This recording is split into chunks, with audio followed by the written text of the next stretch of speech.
Fala pessoal, estamos de volta com o nosso Bíblia em Casal. Eu sou a Lê E eu sou a Lei. e vamos para mais um Bíblia em Casal agora no capítulo 5 de Gênesis. Então bora lá.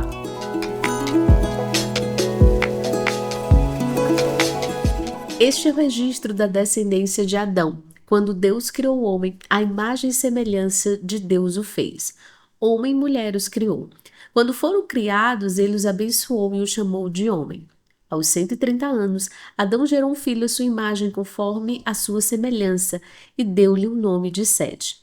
Depois que gerou Sete, Adão viveu 800 anos e gerou outros filhos e filhas. Viveu ao todo 930 anos e morreu. Aos 105 anos, Sete gerou Enos. Depois que gerou Enos, Sete viveu 807 anos e gerou outros filhos e filhas. Viveu ao todo 912 anos e morreu. Aos 90 anos, Enos gerou Cainã. Depois que gerou Cainã, Enos viveu 815 anos e gerou outros filhos e filhas. Viveu ao todo 905 anos e morreu.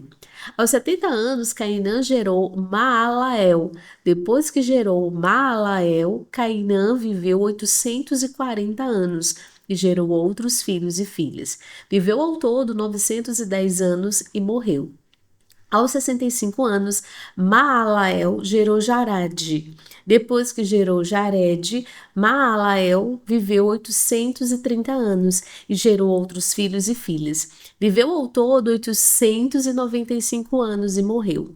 Aos 162 anos, Jarede gerou Enoque. Viveu ao todo 962. Eu tô falando quanto? Você falou 800 e alguma coisa. Ah, tá. Depois que gerou Enoque, Jared viveu 800 anos e gerou outros filhos e filhas. Viveu ao todo 962 anos e morreu. Aos 65 anos, Enoque gerou Matusalém. Depois que gerou Matusalém, Enoque andou com Deus 300 anos e gerou outros filhos e filhas. Ao todo, viveu 365 anos. Enoque andou com Deus e já não foi encontrado, pois Deus os havia arrebatado. Aos 187 anos, Matusalém gerou Lameque. Depois que gerou Lameque, Matusalém viveu 782 anos e gerou outros filhos e filhas. Viveu ao todo 969 anos e morreu. Aos 182 anos, Lameque gerou um filho. Deu-lhe o nome de Noé. Ele nos aliviará do nosso trabalho e do nosso sofrimento das nossas mãos, causados pela terra que o Senhor amaldiçoou. Depois que Noé nasceu, Lameque viveu 595 anos e gerou outros filhos e filhas. Ao todo, 777 anos e morreu. Aos 500 anos, Noé tinha gerado Sem, Cã e Jafé. Amém! Amém. Eita, é uma cronologia Bem da grande, por Bíblia. sinal. Até a gente parar em Noé, né? Que tem uma grande história para nos Eu não vejo a contar. hora da gente chegar em Noé, que eu acho que é uma das partes mais legais até agora. Eu curti bastante a parte de Noé. Massa, eu acho que é o próximo capítulo, né? Deve ser. Eu acho que já deve falar, porque aquele já dá, já dá início, né, a Noé. Mas é isso. Antes de irmos para o nosso momento de saltos olhos, vamos para um resumo do que é o capítulo 5 de Gênesis. O capítulo começa com a reflexão de que Deus criou o homem à sua semelhança, homem e mulher, e os abençoou. Adão teve um filho à sua semelhança, chamado Sete, com 130 anos. Depois, viveu mais 800 anos e teve outros filhos e filhas. Aí a gente tem uma lista de patriarcas e suas longas vidas, né? Sete viveu 912 anos e gerou Enós. Enós viveu 905 anos e gerou Cainã. Cainã viveu 910 anos e gerou Maalalel. Como é que se fala isso? Malalael. Isso é difícil. Esse é complicado. Malalael viveu 895 anos e gerou Jared. Jared viveu 962 anos e gerou Enoque. Enoque, com 65 anos, gerou o famoso Matusalém e viveu 365 anos, sendo levado por Deus, pois andou com Deus. Matusalém viveu 969 anos e gerou Lameque. E Lameque viveu 777 anos e foi pai de Noé.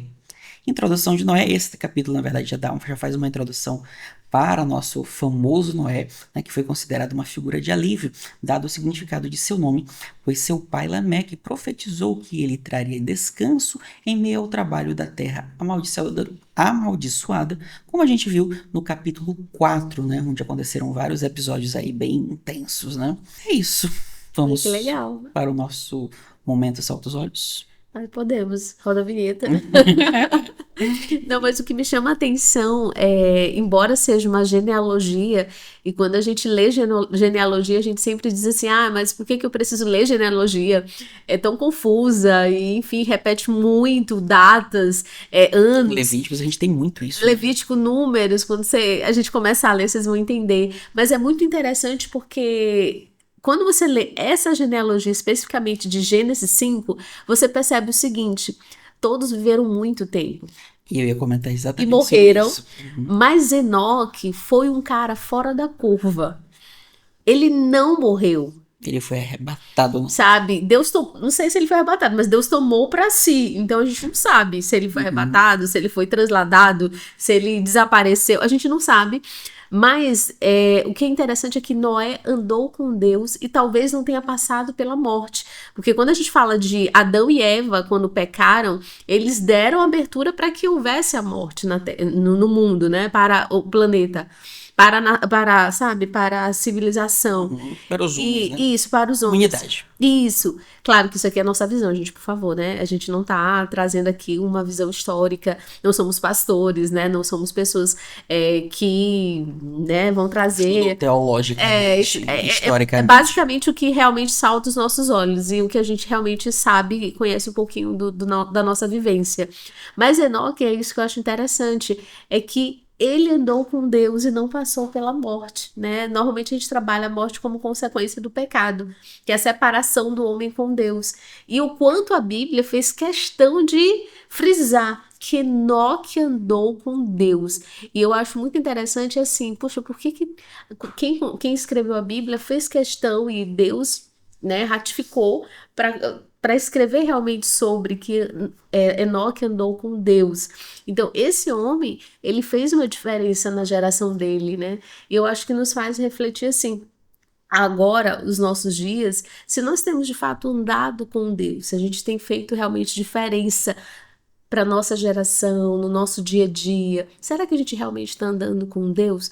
Ou de fato a gente tem dito que tem andado com Ele, de fato tem dito que tem seguido essa cultura, porque é uma... Mas apenas da boca para fora. Né? E Enoque, ele se destaca porque de fato ele anda com Deus, né? Ele busca essa intimidade, essa comunhão, essa conexão. É desafiadora? Com certeza, dia a dia, né? Eu acho que a gente desconecta e reconecta dia após dia. Então me chama muita atenção o que Enoque tinha de diferente em andar com Deus. O que ele fazia? Como é que ele, sabe? Qual era o estilo de vida do Enoque? Que foi muito diferente dos outros, que os outros viveram e morreram. E Enoque tinha um quê, né? Tinha algo de especial, uma camada, assim, muito diferente nessa conexão com Deus. Eu acho que isso me chama muita atenção. É uma coisa que me chama a atenção, é o quanto as pessoas viviam tanto naquela época e o quanto hoje não se vive nem um oitavo disso. Nem um décimo, né? Nem um décimo, né? Porque os caras, bom, Matusalém viveu dos 900 e poucos anos, né? E hoje o nosso máximo acho que é 120, 110. Enfim, a gente vive muito pouco perto do que eles viviam naquela época. E uma coisa que me chamou a atenção foi a questão do Lameque ter dito sobre Noé. Olha. Isso achei bem interessante. Essa parte onde ele fala que vai vir Noé e ele vai fazer a diferença para poder aliviar, né, o que foi amaldiçoado na terra. Achei bem interessante Noé esse fez processo. diferença, né? Fez. Né? Ele realmente se destacou e nós somos, né, descendentes aí de Noé também, pela escolha que ele fez, mas nós não vamos dar o spoiler, né? Não, Vocês vão precisar spoilers. ler conosco, mas eu acho muito legal. E assim, toda a genealogia, ela traz um aprendizado, né? Principalmente sobre a soberania de Deus, né? Deus, ele preserva a sua linhagem, né? E constituição. E é muito interessante porque ele traz essa genealogia para dizer o quanto isso é importante também pra gente. Eu acho que Deus é muito família, né? E ele faz questão de frisar o quanto um vai gerando o outro, Inclusive, vivendo, que legal. inclusive na nossa imagem de hoje, já tem muito isso que você tá falando. Ah, legal, bora Bora olhar. dar uma olhada? Pronto. Sensacional. Essa é a nossa imagem de hoje. O que vocês acharam? Inclusive, já deixa um comentário aqui embaixo, né? Mas achei muito interessante essa questão de toda essa árvore genealógica, né? Das pessoas que vieram depois, dos filhos que foram feitos. Lógico que isso aqui é só uma representação, né? Mas achei muito profunda a imagem. Também achei. E o quanto isso é importante, às vezes, para a gente entender o quanto a gente, às vezes, precisa quebrar algumas maldições, o quanto a gente precisa se libertar de algumas coisas que as nossas famílias trazem, né? Nós nascemos em famílias disruptivas, né? Eu acho que essa é a palavra, disruptivas. Também. Enfim, nós nascemos em famílias, todos nós, né? Em famílias que trazem muitos traumas, muitas amarras, muitos problemas. E é você que dita, né? Você precisa decidir se vai viver esses traumas novamente para a tua geração, ou vai decidir romper esses traumas e trazer uma nova perspectiva. Nós dois rompemos isso no sentido de traumas, mágoas, enfim, no sentido de próprias vivências, né? E a gente tem buscado, na verdade, se apropriar, se conectar, aprender, trocar de forma diferente. Claro que a nossa família nasceu já há muitos anos, né? Óbvio. E a gente está vivendo uma nova geração. Mas é interessante a gente entender também, né? Às vezes a nossa família tem uma constituição que não condiz com a Bíblia, o quanto a gente precisa se reconectar com valores e princípios divinos, né? Para seguir adiante no caminho. Uma coisa que é interessante que você está falando é porque assim, a gente acha que não. Mas quando você não dá um basta, os ciclos se repetem.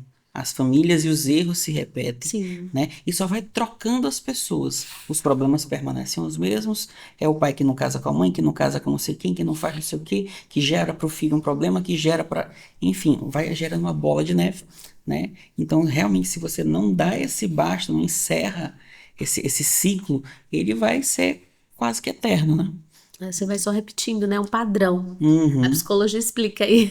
Mas a gente repete padrões, né? Enquanto a gente às vezes precisa se libertar dessas crenças limitantes e se permitir viver novos padrões, por mais que a gente não aprendeu isso, né? Dentro das nossas famílias. Eu acho que então é isso, né? Espero que vocês tenham gostado. E vamos lá para Gênesis 5, 6, né? Eu tô meio perdida hoje. Vamos para Gênesis 6 agora. Gênesis 6. Então é isso. Vamos lá. Até mais, pessoal. Tchau.